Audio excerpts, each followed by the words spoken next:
Great knowledge is a quality of angels, far greater than anything we possess. If they're around us in abundance these days, perhaps it reflects the fact that we've entered a time in history when there has been an explosion of knowledge. Many call this the information age. The knowledge industry, which produces and distributes ideas and information, for example, Yahoo and AltaVista on the Internet, rather than goods and services like Burger King or General Motors, accounted for 1/4 of the U.S. gross national product in 1955. By the late 1970s, it accounted for easily 1/2 of the total national product, and it has been expanding geometrically ever since. Many of the richest people in the Forbes annual listing of the 400 wealthiest people in the world are information and technology moguls, in contrast to the railroad, steel, and oil barons of the industrial age. This information revolution affects every one of us personally. Those of us who take the time and make the effort to educate ourselves will have a much better chance of prospering. Mastering a basic degree of technological skill is fast becoming a necessity for personal survival. And what we're discovering, from digging in prehistoric ruins to studying the surface of furthermost planets, challenges our very souls. Knowledge is indeed power, and it's a power which we manage and contain only if it is effectively combined with genuine humility. In our approach to knowing, we have much to learn from the angels, who are, after all, vastly superior to us in what they know and in their capacity for knowing. My emphasis in this book focuses mainly on what we can learn from angels and apply to our everyday behavior.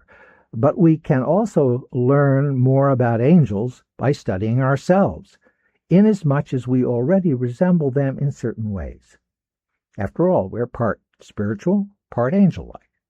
We can assume that our intellectual abilities resemble theirs, although to a much lesser degree.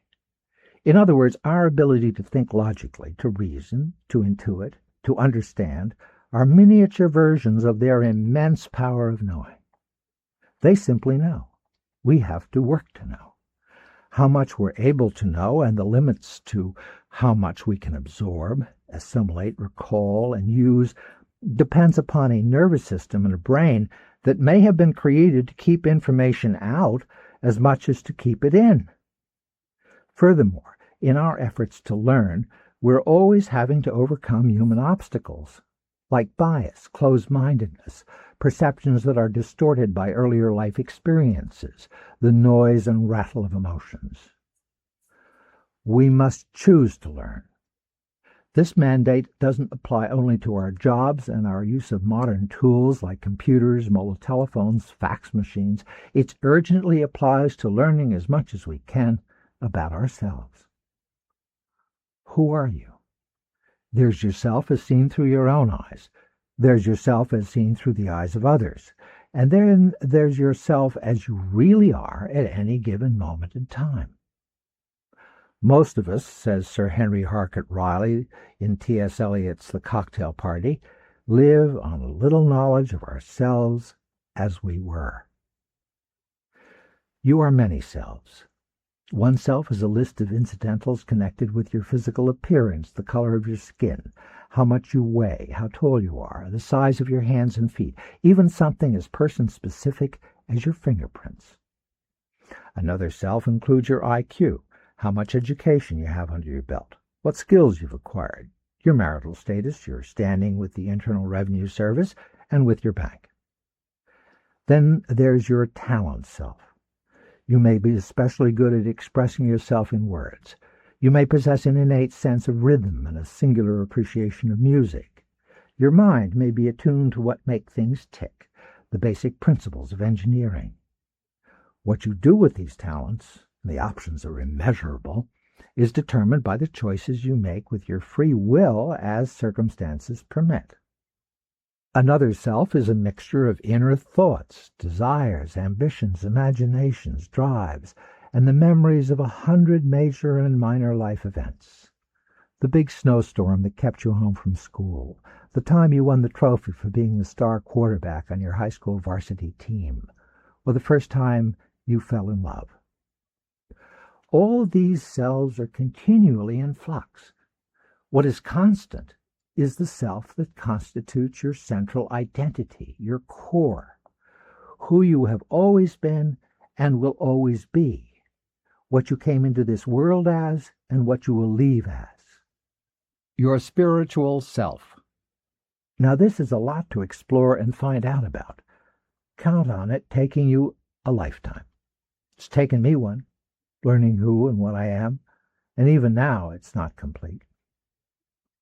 How do we learn about ourselves? A bit of humble introspection helps. Sit down and review your life from time to time. Consider the more significant happenings and how you handled them. Ask yourself some pertinent questions. Are you happy? What makes you happy? What makes you sad or discontent or angry? Do you carry grudges? How easily do you forgive?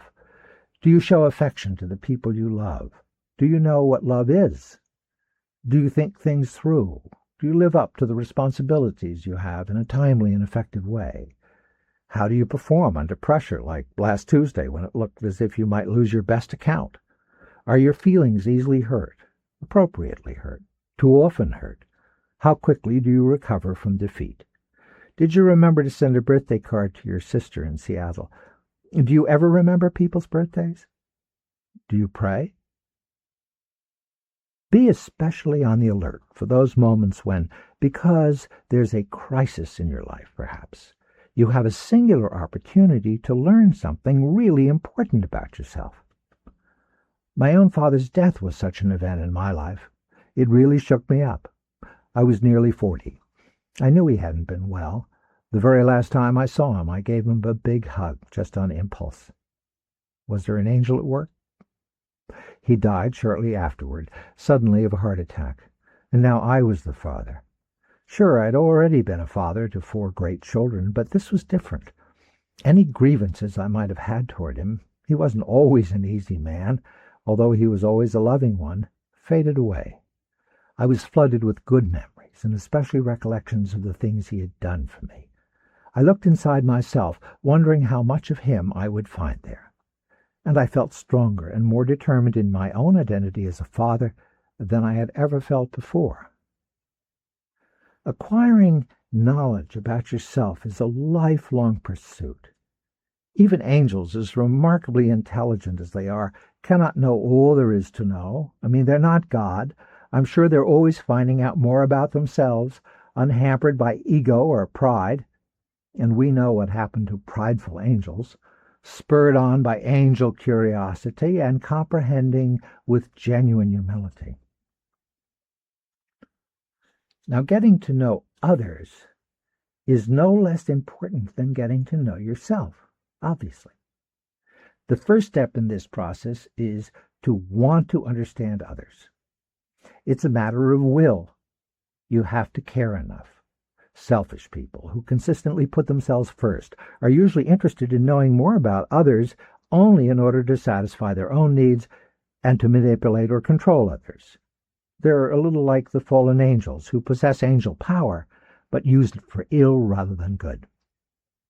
Another obstacle to acquiring a genuine understanding of other people is indifference, feeling it's not worth the effort, so why bother?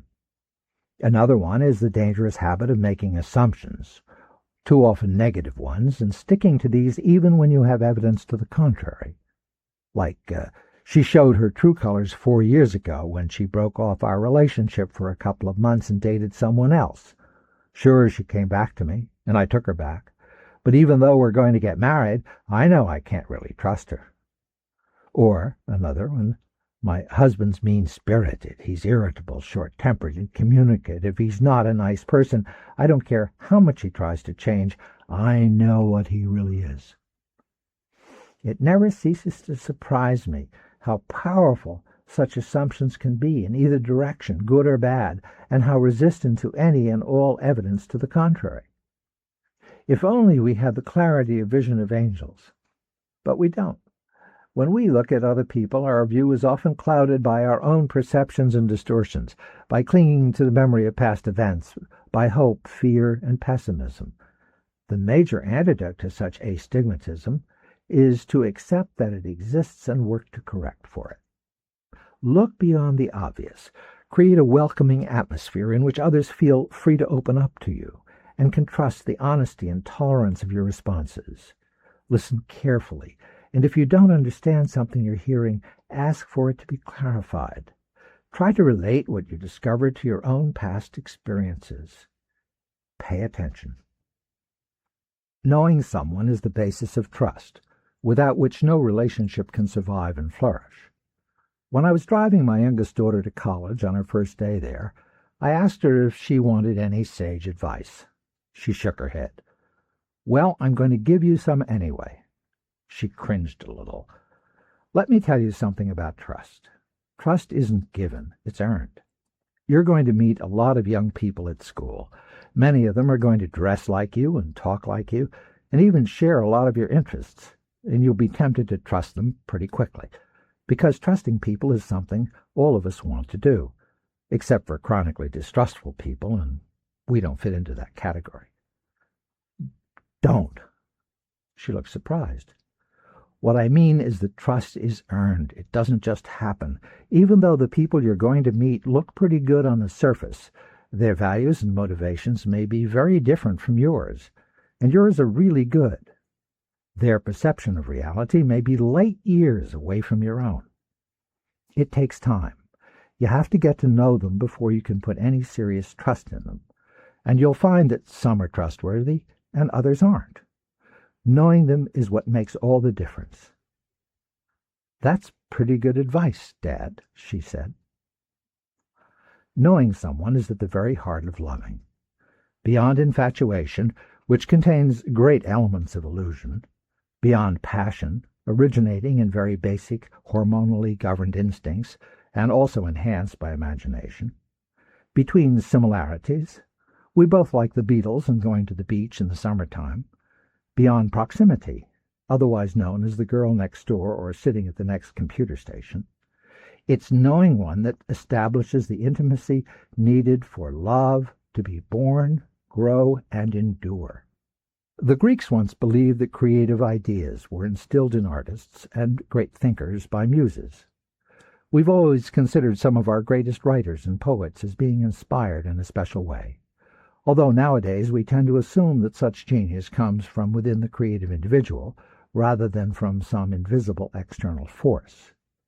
We're willing to admit that one person can inspire another, or even that circumstances can stimulate original thought and action. But in general, we no longer look to spirits as influencing the special insights and perspectives that brilliant minds seem to produce. The world has grown disturbingly focused on mankind as the center of the universe, which may be one reason why we've been given a glimpse of Earth from outer space, a small planet circling in its orbit, and the possibility of other solar systems where intelligent life may exist. To believe in human beings as all there is seems foolish. It may be that there are muses out there after all, and it may be that they're called angels. Angels possess powerful intellect. They must be creative, since creativity is one of the highest functions of thought. Now, only God can create something out of nothing. Even angels can't do that. But that's not the kind of creativity I'm talking about. Creativity is essentially the ability to combine old ideas in new ways, to see reality from a totally different perspective.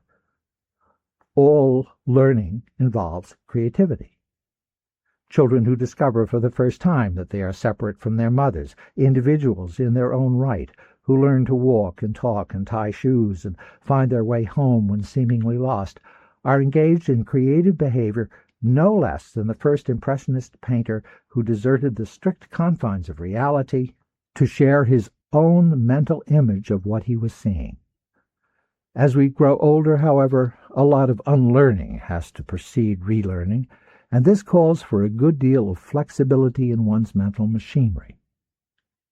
To become more angel-like, we should begin to value creativity in our own lives.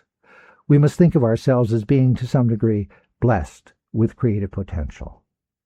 This doesn't mean that most of us are going to invent a new theory of physics like Einstein or win a Nobel Prize for literature. What it does mean is that we can make creative thinking a habit in our approach to everyday life. So if you're faced with a serious problem that seems overwhelming and to which there seems to be no obvious solution, you can give up, stew in a hopeless state of worry and futility, or bring your creative energies to bear on the situation until you find the light. Now here are some guidelines for modeling ourselves after angels when it comes to strengthening our knowledge and our capacity for knowing. Commit yourself, an act of free will, to a lifetime of learning. Continue to educate yourself, not only in the technical, business, or professional requirements of your work, but with regard to the broad canvas of human experience. Improve your vocabulary, read good literature, listen to good music, think about life's meaning. Master a sport if you're so inclined. Find a hobby or avocation in which you can discover refreshment for body, mind, and soul. Keep in mind that knowing is more than possessing information. It's open-mindedness and receptivity to discovery, holding on to the capacity for the surprise and delight of childhood, no matter how old you are. Practice your learning power. Inquire, listen, observe, delve into things, be alert to new insights and ideas, especially to inspiration. Make learning about yourself and others a number one priority, and don't be blinded by false assumptions in the process. See ignorance for the evil it is. In Charles Dickens' classic tale, A Christmas Carol, there's a scene in which the regally attired ghost of Christmas present, most likely an angel, spreads his heavy robes, revealing two children huddling at his feet, a boy and a girl. "This boy is ignorance," he says. "This girl is want. Beware these children, Ebenezer Scrooge, but most of all, beware this boy." Use your knowledge, your power to know, and your creativity only for good ends. Think kindly, hopefully, unselfishly, courageously, lovingly. Stay far away from destructive thoughts that generate dishonesty, confusion, accusation, betrayal, violence, and self-indulgence, lest, regardless of how materially successful you are, happiness and spirituality elude you. The third strength, love and generosity. Probably no subject has received as much attention as love. This could be because sometimes there seems to be so little of it around in the world. But I prefer to think that it's because people really realize how central love is to our very existence. Jesus Christ's message was one of love. St. Paul spoke of faith, hope, and love, and emphasized that love was the greatest of these virtues. Love fills our poetry, sweet love, lost love, unrequited love, sacred love. It seems that love is what every human being needs in order to grow up whole, as if through the experience of having been on the receiving end of love, one learns to give love to others. Now, there are a couple of things about love you would do well to keep in mind. First, you can approximate its depth from your own feelings and behavior and from those of another person, but you can't literally measure it. You can't say, "I have 14 pounds of love toward you, but you only have 8 pounds toward me." It doesn't work that way. It's true that between two people at one time or another, one loves more and the other not as much. This can be explained by a wide variety of reasons, many of which have nothing to do with love itself, such as unresolved hurts, worries, or just plain fatigue. Several more human frailties for which allowances must be made. The second point is that love grows when it is returned and dies when there is no reciprocity. Anyone who thinks he or she can go on loving someone who doesn't love him or her is either mad or a fool, although you can love the memory of what you may have had once with each other. Love that works and grows over time requires that the energy and caring be a two-way street. The strict definition of love is simply caring. Look it up in the dictionary. You and I have our own definition, of course, of what love is. Some of us reserve the word to describe that special feeling akin to infatuation that makes another person seem unique and worth being cherished, a feeling filled with excitement and pleasure that reaches down into the core of our being. We want to be near that person. We are entranced by how he or she appears, by the sound of his or her voice, the sparkle in the eyes, the smile. It's magical. It can even be painful when we're apart, or when our love is not returned.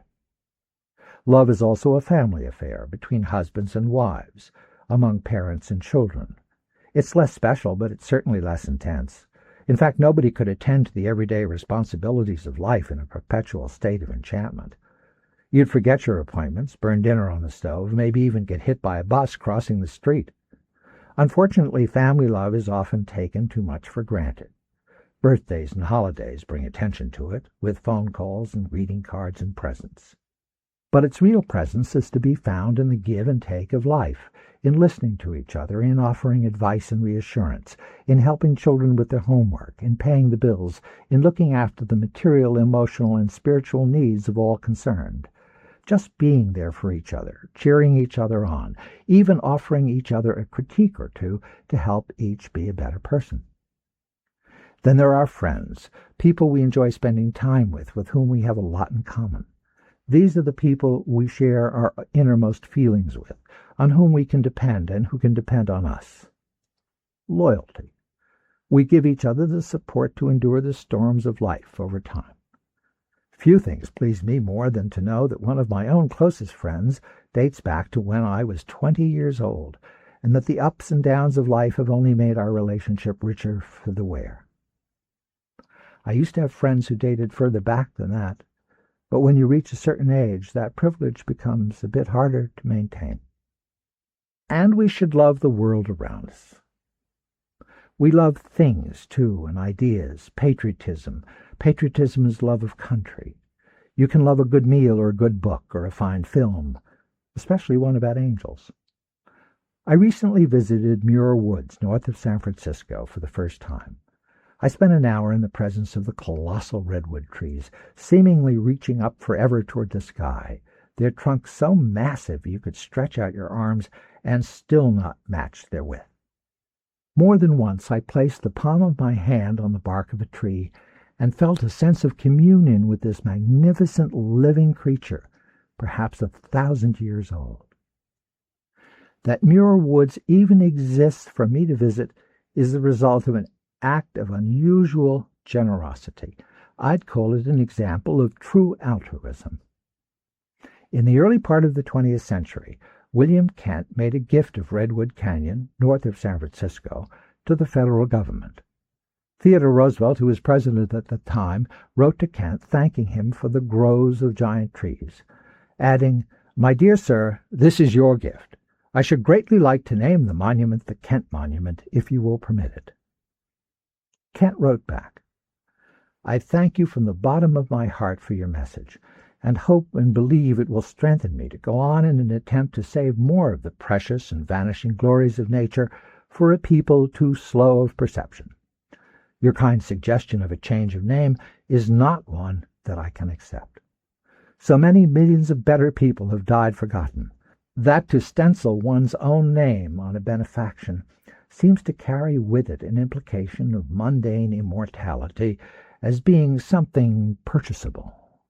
I have this day sent you by mail a few photographs of what I wish to be called Muir Woods." Now, John Muir was a pioneer environmentalist, devoted to the preservation of the redwoods and all things in nature, and someone that William Kent felt was more deserving of being remembered than himself. Kent may have known that memorials, as fine as they may be, have little significance in the realm where angels dwell, toward which our journey takes us all. Of course, since angels are pure will, intellect, and spirit, we can be angel-like in our love only to the extent that it involves these three elements. Peter Kreeft, author of Angels and Demons, points out that charity, or willing the good of the other, comes from the will rather than from feelings, and that since angels have will, it's this kind of love that they manifest. They are altruists, he writes. They will the good of other angels and the good of humans whom they guard as guardian angels. What a powerful concept this is for us all. To will the good of others. Take a minute to think of all the people in your life and whisper, Or shout if you want. I wish you all well. Doesn't that feel good? Doesn't that dispel some of the hurt and resentment over past slights and misunderstandings that have been corroding your soul and perhaps helping to clog your arteries with heavy cholesterol? It goes a long way toward counteracting the effects of hate, envy, and especially in this nation today, competition raging out of control. I wish you well. Knowing, and the intimacy that knowing provides, are what distinguish true love from mere passion. Sexual ecstasy can hardly endure in the absence of knowing. Sexual passion is part and parcel of the love relationship between two people who have committed themselves to each other, to be faithful in their devotion, but it is only a special quality of love, a spiritual quality, that can keep passion alive and well amid the stress and strain of human living. Knowing is also the basis of empathy, whereby we understand what the person we love is experiencing and are able to comfort or encourage him or her, leading to a deepening of love. It's the basis of trust, without which love cannot survive. It provides us with common sense, so that we don't persist in an insane commitment to someone who doesn't love us, who may be inherently selfish, or who might just succeed in driving us out of our minds. And knowing is the enemy of codependency, a contemporary term used to describe the relationship between someone who is addicted to drugs, alcohol, or some other destructive behavior pattern, and an enabler who is locked into a relationship that serves only to keep the problems alive and often to make things much worse. Finally, of course, angels are spiritual. Spirituality is the better part of ourselves and the better part of love. However, it's this aspect of love that we humans often find the hardest to incorporate in our experience of loving. Physical love, that's easy to define. Psychological love, that comes with the territory. But spiritual love, first you have to acknowledge your own spirituality. Then you have to appreciate the spiritual reality of someone else, the person you love. And you have to make a connection. Transcendence. One meaning of transcendence is to exist apart from the material universe. That's angel-like love, knowing within your own spirit that the people you love are spirit too, setting the stage for a respect, a reverence, an awe, an excitement all its own. As you strive to become more angel-like in your loving, keep in mind that we're not angels. As human beings, it's our job to integrate the intellectual and spiritual qualities of love within the context of our humanity. I recently saw a couple in their 50s who had been married for nearly 30 years. Sex and romance had fled the marriage. Even casual expressions of affection had long since disappeared. They were both unhappy with the way they were. They knew something had to be done. They were willing to give it a try. It took only half a dozen meetings to produce what looked like a miracle. It's quite rare that we doctors get such quick and meaningful results. Our conversations centered on helping them see how the ordinary strains of life had conspired to make them too tired to feel love. They'd been busy for years, busy working, raising a family. Now their children were grown and gone. They were alone, and they were worn out. I can't say what really happened, only that in the course of 9 hours together, somehow we rekindled a spark that led to renewed affection, friendship, and sexual passion as well. I did ask them to tell me what had attracted each to the other in the first place, thereby reawakening happy memories of being young and very much in love. They'd understandably changed in their appearance, but when I asked what each saw when they looked at the other, their answers did not seem to be that much different from how they saw each other the first time they met. Spiritual love plays no less a role in the relationship that exists between friends. Many friendships are limited in time and place. You may room with a friend in college or share a foxhole with one of them on the front lines. You may work with a friend day in and day out on the job. You may live next door to a friend and play tennis together at the local health club every Saturday. But when you graduate, or when the war is over, or when you change jobs or move to a new neighborhood, most of these friendships fade away. But not all. Some friendships seem to last forever. When they do, they represent more than mutual regard, companionship, or camaraderie. A spiritual element is added to these. It doesn't seem to matter how many years have passed or how much regular contact there is. These relationships go on. Stop for a moment and count how many such friendships you may have in your life. I've done that and come up with 4. I met one friend in college. He was the best man at my wedding. Another went to medical school with me.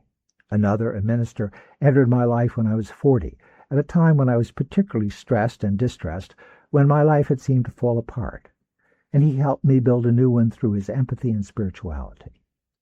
Now that I think about it, he may have been sent by an angel. In 1974, a close friend of mine, the 4th, heard the first chapter of my just-published book, The Secret Strength of Depression, on his car radio as he was driving from Connecticut to New York City. He phoned and asked to meet me, and we've been friends ever since. In every one of these friendships, something beyond personal similarities, having common interests, and sharing important life experiences and values has made them both rich and enduring. And you don't have to look very far to realize it's something spiritual. In fact, spirituality enters into every human relationship, even those involving passing acquaintances, shopkeepers, bank tellers, restaurant waiters, strangers on the street, and strangers in far-off lands. When Jesus said that we should love our neighbor as ourselves and was asked, "Who is my neighbor?" he told the familiar parable of the Good Samaritan who stopped to aid an injured Israelite. The crucial point of the parable is that the Samaritans and Jews were enemies, but that didn't stop the Samaritan from lending a helping hand.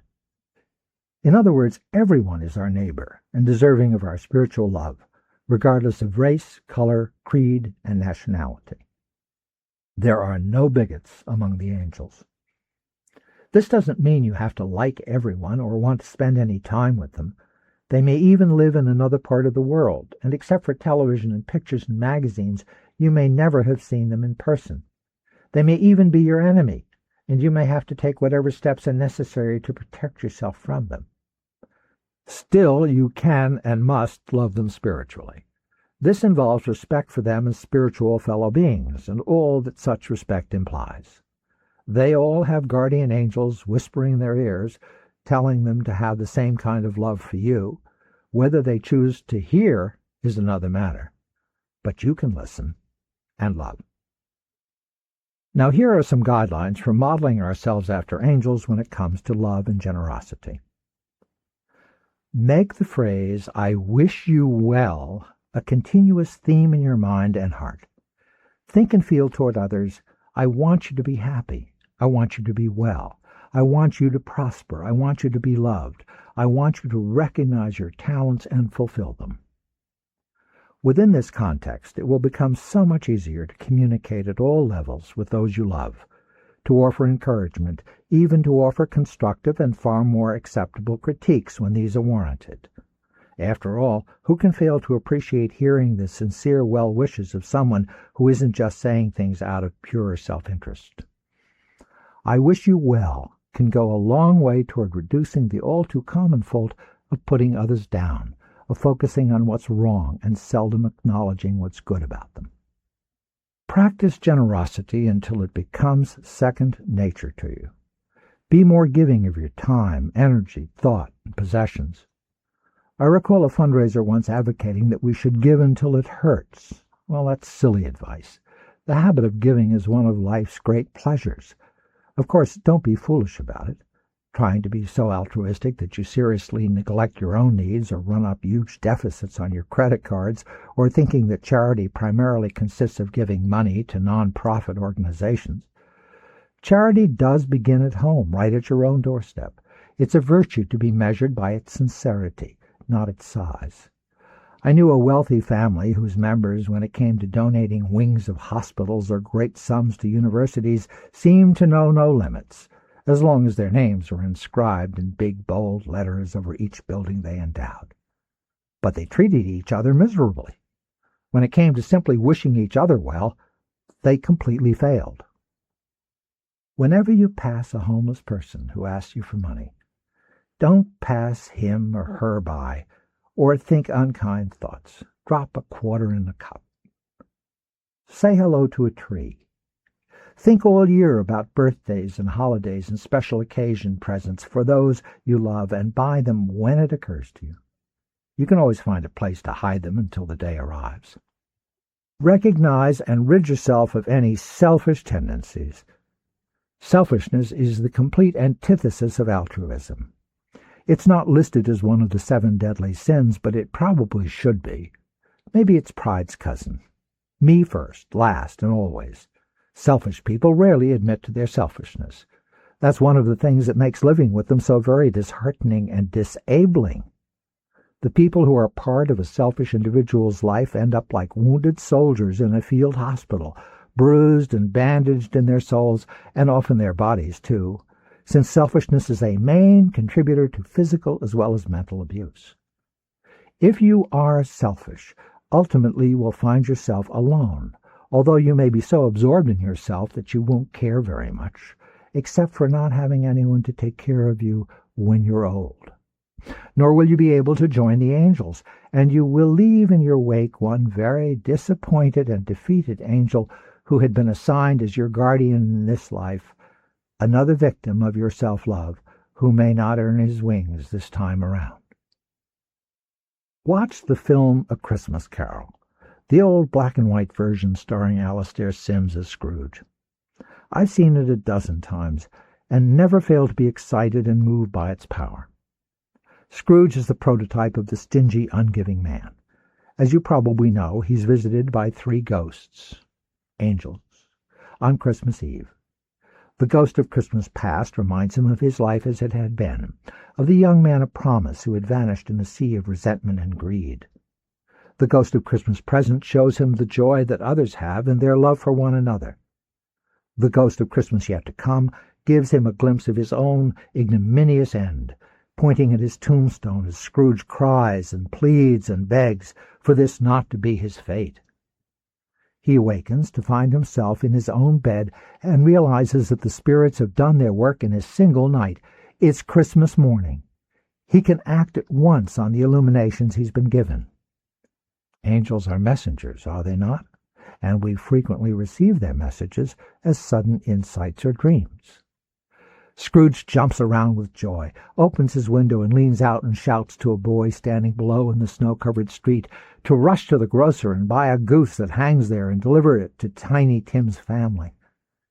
He has taken his first step toward becoming angel-like, a new, loving, and charitable human being. When you do love somebody, let him know, let her know, maybe by a gentle touch now and then, spontaneous and unstudied. How often do you say, "I love you"? The words can come hard sometimes, even though your feelings of love may run deep. Maybe you're constrained by shyness or embarrassed to express such sentiments. Don't be. Put words to your love. Romantic love, love between lovers, between husbands and wives, between sons, daughters, parents, between brothers and sisters, between friends. Of course, each relationship represents a different kind of love and calls for its own form of expression. And you don't have to be boring about it. Use your imagination to find other phrases that mean the same thing, such as, "You're special," or "I adore you," or "You mean so much to me," or "I couldn't ask for a finer son," or "I'm so happy to have you as a daughter."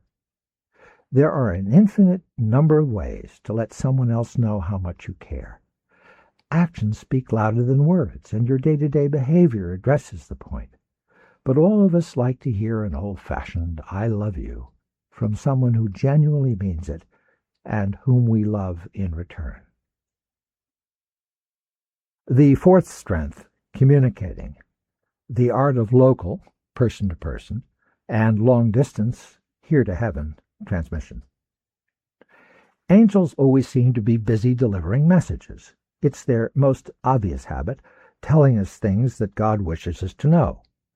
One thing is for sure. When they're about their business, they are brief, succinct, clear, and purposeful. Nothing like the endless parade of talking heads on television you'll come across when you're channel surfing. It's ironic that at this stage in our evolution, with such marvelous tools with which to communicate, we seem to have less and less to say that has much meaning. Even good entertainment is hard to come by. Yet communication is the very essence of living. In the early morning in the country you can hear the plaintive hoo-hoo of the mourning dove, and in the late afternoon dozens of sparrows fill the trees and the sky with their chirping. A stranger, not an angel, sneaks around the back of your house, and your Irish setter starts to bark loudly, an angry bark, not the greeting you get from him when you come home from work. Sometimes, when I hear the wind blowing through the leaves of the tall locust trees, I can't help but wonder if they, too, are saying something to each other beyond my comprehension. DNA communicates, too.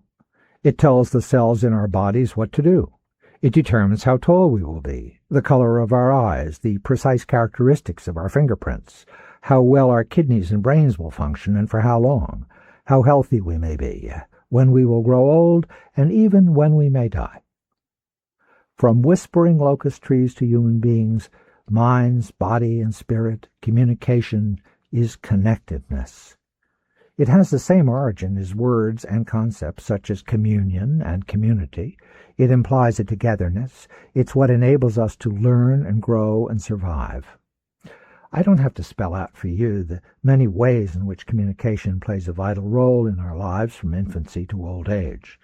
Nor do I have to tell you that our communication skills represent a combination of an innate, genetically determined capacity, what happens to us, and how we react to and act to influence our environment, and the efforts we put into learning how to communicate.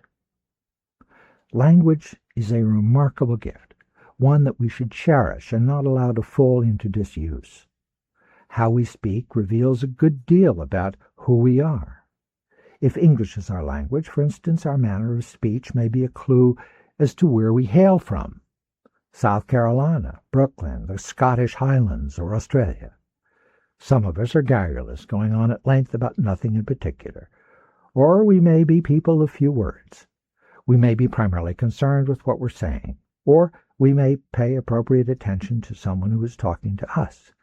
We may even talk to ourselves, sometimes out loud. There's no point in enumerating all the things we talk about. You're very familiar with them. Human relationships is a very popular topic. So are health, money, current events, movies, books, sports, and work. Sometimes we just want to make contact. I was sitting in a coffee shop on Father's Day, for example, and there must have been half a dozen people on their cellular phones calling home to let their fathers know they were thinking about them and wishing them well. How shall we use this marvelous gift to communicate? To spread joy, of course, to accentuate the positive, to praise and express our love and encourage others in their efforts to do good. The last thing we should do is radiate a negative energy that depletes others of their joy, self-confidence, self-esteem, for their sakes and for our own, because that's a sure way to end up unhappy, pessimistic, and lonely. So my advice is to bite your tongue and deftly excise sarcasm, caustic remarks, and fault-finding from your repertoire. Everyone will be happier, especially you. Don't criticize. Critique instead. There is a proper place and time to use your communication skills to offer criticism. Unfortunately, the word criticism itself can mean to carp or reproach. I like the word critique much better, because it suggests that you have noticed or even studied something or someone and then decided to make your observations known. A book or film review is called a critique. A teacher critiques his or her students. Parents often criticize their children when they would do well to critique them instead. Later on in life, grown children may even critique their parents.